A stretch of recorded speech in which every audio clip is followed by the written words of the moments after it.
요한의 첫째 서간. 머리말. 생명의 말씀. 1장. 처음부터 있어 온 것, 우리가 들은 것, 우리 눈으로 본 것, 우리가 살펴보고 우리 손으로 만져본 것, 이 생명의 말씀에 관하여 말하고자 합니다.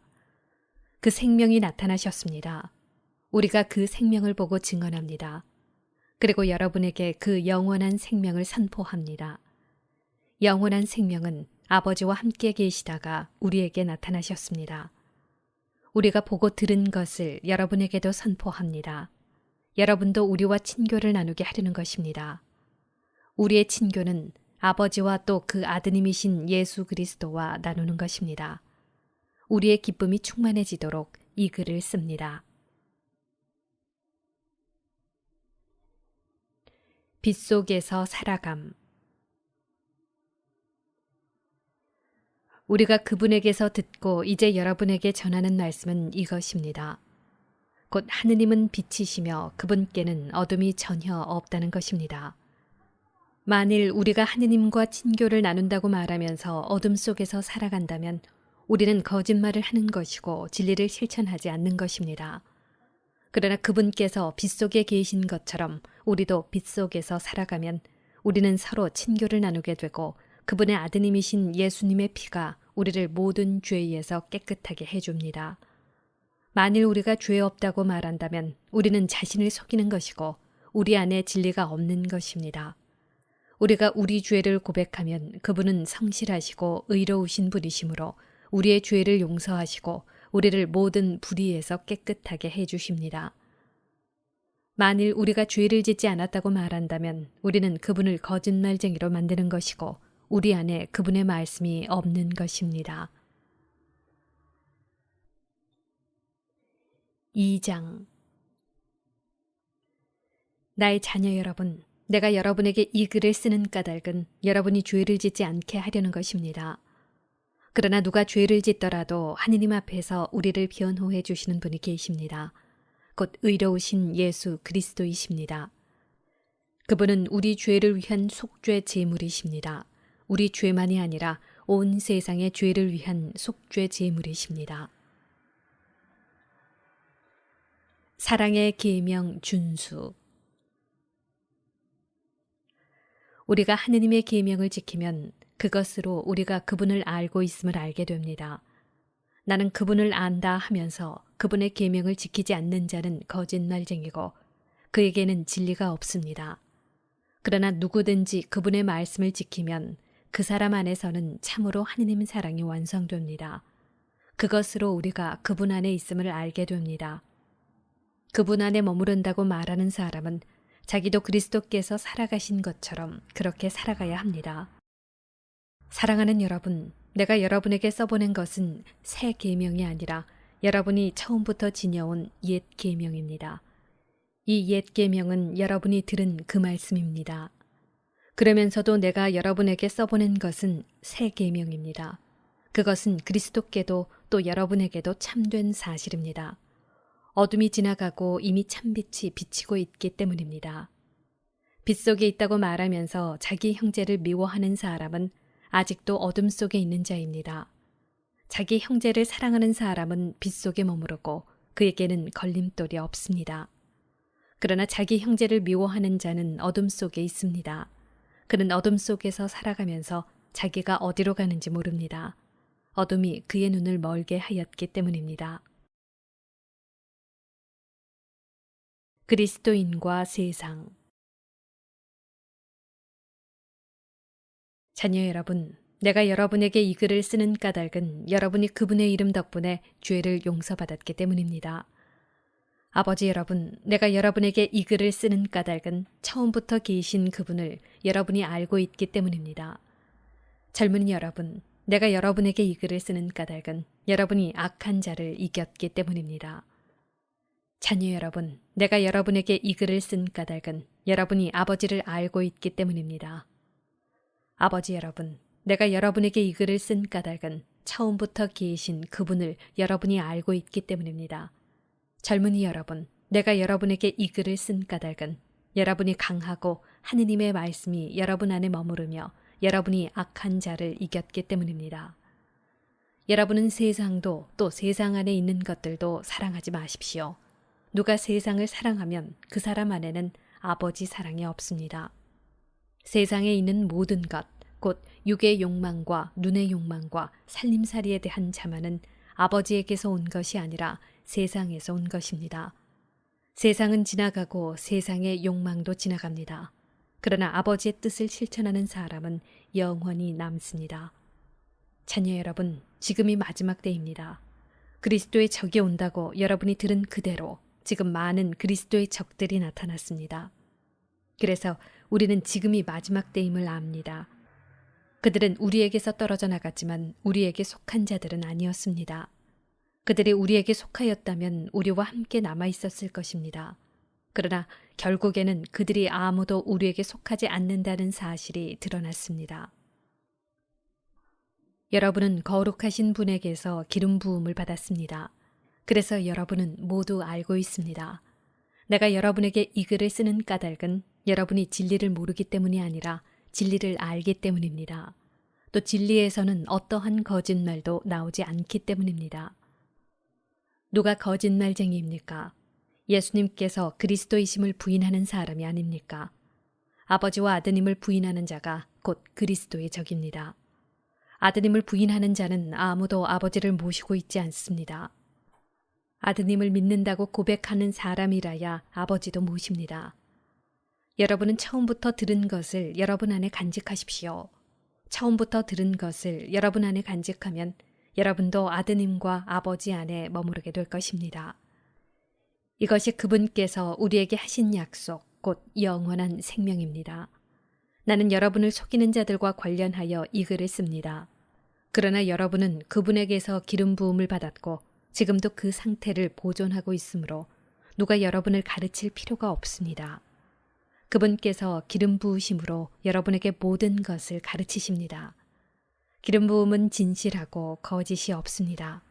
여러분은 그 가르침대로 그분 안에 머무르십시오. 그러니 이제 자녀 여러분, 그분 안에 머무르십시오.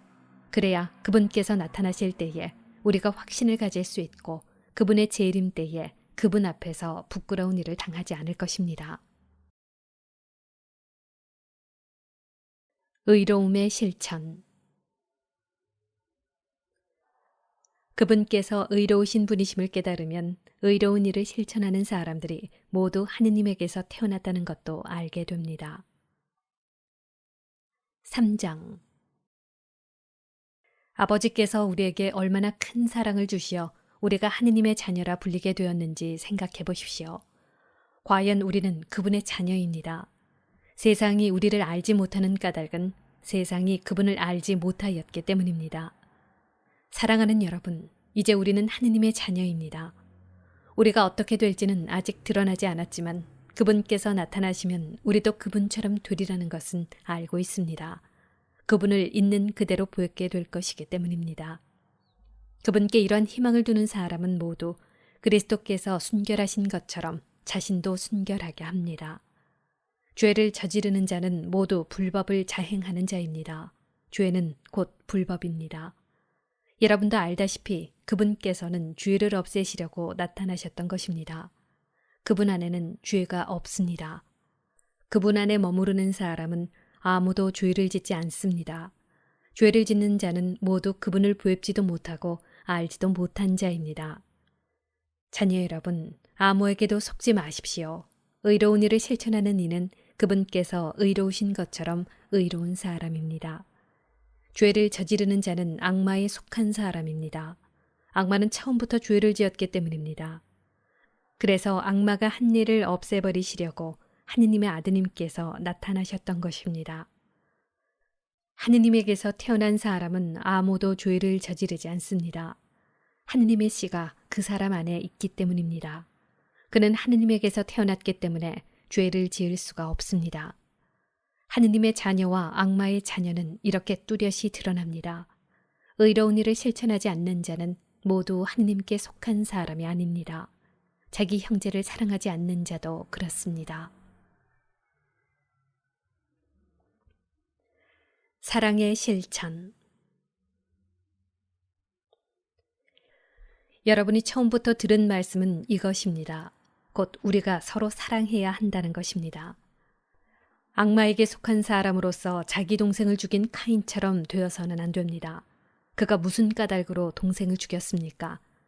자기가 한 일은 악하고 동생이 한 일은 의로웠기 때문입니다. 그리고 형제 여러분, 세상이 여러분을 미워하여도 놀라지 마십시오.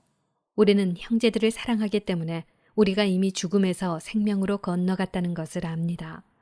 사랑하지 않는 자는 죽음 안에 그대로 머물러 있습니다. 자기 형제를 미워하는 자는 모두 살인자입니다. 그리고 여러분도 알다시피 살인자는 아무도 자기 안에 영원한 생명을 지니고 있지 않습니다. 그분께서 우리를 위하여 당신 목숨을 내놓으신 그 사실로 우리는 사랑을 알게 되었습니다. 그러므로 우리도 형제들을 위하여 목숨을 내놓아야 합니다. 누구든지 세상 재물을 가지고 있으면서도 자기 형제가 궁핍한 것을 보고 그에게 마음을 닫아버리면 하느님 사랑이 어떻게 그 사람 안에 머무를 수 있겠습니까? 자녀 여러분, 말과 혀로 사랑하지 말고 행동으로 진리 안에서 사랑합시다. 이로써 우리가 진리에 속해 있음을 알게 되고 또 그분 앞에서 마음을 편히 가질 수 있을 것입니다. 마음이 우리를 단죄하더라도 그렇습니다. 하느님께서는 우리의 마음보다 크시고 또 모든 것을 아시기 때문입니다. 사랑하는 여러분, 마음이 우리를 단죄하지 않으면 우리는 하느님 앞에서 확신을 가지게 됩니다. 그리고 우리가 청하는 것은 다 그분에게서 받게 됩니다. 우리가 그분의 계명을 지키고 그분 마음에 드는 것을 하기 때문입니다. 그분의 계명은 이렇습니다. 그분께서 우리에게 명령하신 대로 그분의 아드님이신 예수 그리스도의 이름을 믿고 서로 사랑하라는 것입니다. 그분의 계명을 지키는 사람은 그분 안에 머무르고 그분께서도 그 사람 안에 머무르십니다. 그리고 그분께서 우리 안에 머무르신다는 것을 우리는 바로 그분께서 우리에게 주신 성령으로 알고 있습니다.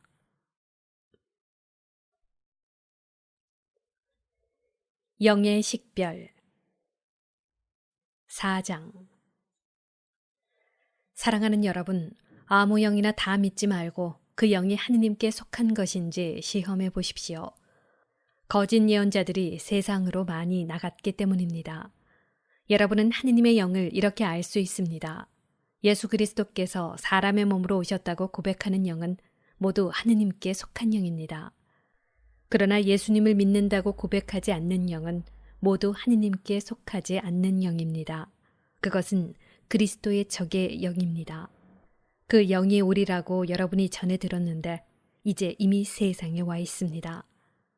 자녀 여러분, 여러분은 하느님께 속한 사람으로서 거짓 예언자들을 이미 이겼습니다. 여러분 안에 계시는 그분께서 세상에 있는 그자보다 더 위대하시기 때문입니다.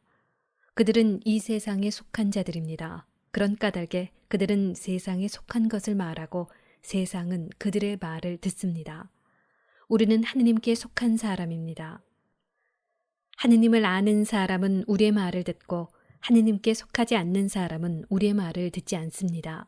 이것으로 우리는 진리의 영을 알고 또 사람을 속이는 영을 압니다.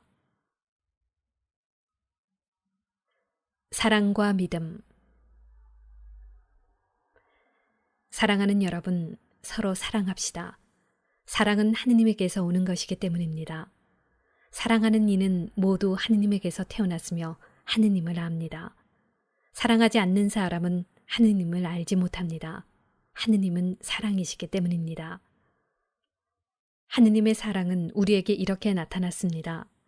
곧 하느님께서 당신의 외아드님을 세상에 보내시어 우리가 그분을 통하여 살게 해주셨습니다. 그 사랑은 이렇습니다.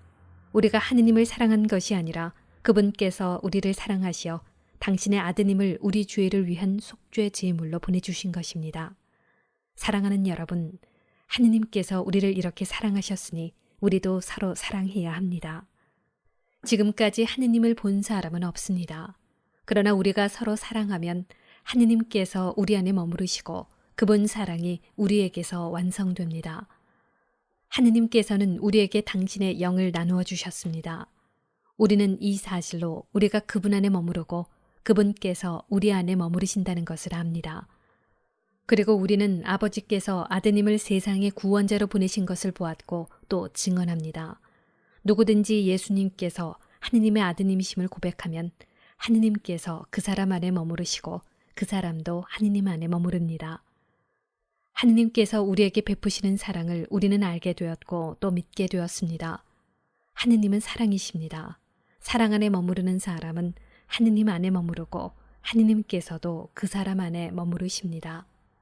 사랑이 우리에게서 완성되었다는 것은 우리도 이 세상에서 그분처럼 살고 있기에 우리가 심판날에 확신을 가질 수 있다는 사실에서 드러납니다. 사랑에는 두려움이 없습니다. 완전한 사랑은 두려움을 쫓아냅니다. 두려움은 벌과 관련되기 때문입니다. 두려워하는 이는 아직 자기의 사랑을 완성하지 못한 사람입니다. 우리가 사랑하는 것은 그분께서 먼저 우리를 사랑하셨기 때문입니다. 누가 나는 하느님을 사랑한다 하면서 자기 형제를 미워하면 그는 거짓말쟁입니다. 눈에 보이는 자기 형제를 사랑하지 않는 사람이 보이지 않는 하느님을 사랑할 수는 없습니다. 우리가 그분에게서 받은 계명은 이것입니다. 하느님을 사랑하는 사람은 자기 형제도 사랑해야 한다는 것입니다.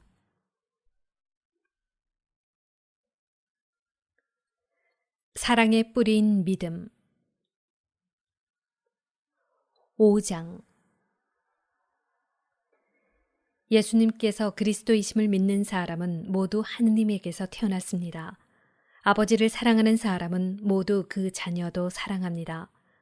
우리가 하느님을 사랑하고 그분의 계명을 실천하면 그로써 우리가 하느님의 자녀들을 사랑한다는 것을 알게 됩니다.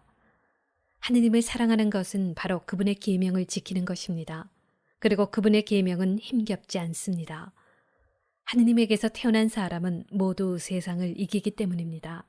세상을 이긴 그 승리는 바로 우리 믿음의 승리입니다. 세상을 이기는 사람은 누구입니까? 예수님께서 하느님의 아드님이심을 믿는 사람이 아닙니까? 그분께서 바로 물과 피를 통하여 세상에 오신 예수 그리스도이십니다. 물만이 아니라 물과 피로써 오신 것입니다. 이것을 증언하시는 분은 성령이십니다. 성령은 곧 진리이십니다. 그래서 증언하는 것이 셋입니다. 성령과 물과 피인데 이 셋은 하나로 모아집니다. 우리가 사람들의 증언을 받아들인다면 하느님의 증언은 더욱 중대하지 않습니까? 그것이 하느님의 증언이기 때문입니다. 바로 하느님께서 당신 아드님에 관하여 친히 증언해 주셨습니다. 하느님의 아드님을 믿는 사람은 이 증언을 자신 안에 간직하고 있습니다. 하느님을 믿지 않는 자는 하느님을 거짓말쟁이로 만들어버렸습니다. 하느님께서 당신의 아드님에 관하여 하신 증언을 믿지 않았기 때문입니다. 그 증언은 이렇습니다. 하느님께서 우리에게 영원한 생명을 주셨고 그 생명이 당신 아드님에게 있다는 것입니다. 아드님을 모시고 있는 사람은 그 생명을 지니고 있고 하느님의 아드님을 모시고 있지 않는 사람은 그 생명을 지니고 있지 않습니다. 맺은 말, 영원한 생명. 내가 여러분에게 곧 하느님의 아드님의 이름을 믿는 이들에게 이 글을 쓰는 까닭은 여러분이 영원한 생명을 지니고 있음을 알게 하려는 것입니다. 우리가 그분에 대하여 가지는 확신은 이것입니다.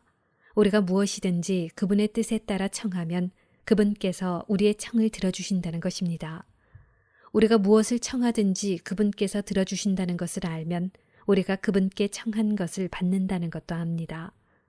누구든지 자기 형제가 죄를 짓는 것을 볼 때에 그것이 죽을 죄가 아니면 그를 위하여 청하십시오. 하느님께서 그에게 생명을 주실 것입니다. 이는 죽을 죄가 아닌 죄를 짓는 이들에게 해당됩니다. 죽을 죄가 있는데 그러한 죄 때문에 간구하라고 말하는 것은 아닙니다. 모든 불의는 죄입니다. 그러나 죽을 죄가 아닌 것도 있습니다. 하느님에게서 태어난 사람은 아무도 죄를 짓지 않는다는 것을 우리는 압니다. 하느님에게서 태어나신 분께서 그를 지켜주시어 악마가 그에게 손을 대지 못합니다. 우리는 하느님께 속한 사람들이고 온 세상은 악마의 지배 아래 놓여 있다는 것을 압니다. 또한 하느님의 아드님께서 오시어 우리에게 참되신 분을 알도록 이해력을 주신 것도 압니다. 우리는 참되신 분 안에 있고 그분의 아드님이신 예수 그리스도 안에 있습니다. 이분께서 참 하느님이시며 영원한 생명이십니다. 자녀 여러분, 우상을 조심하십시오.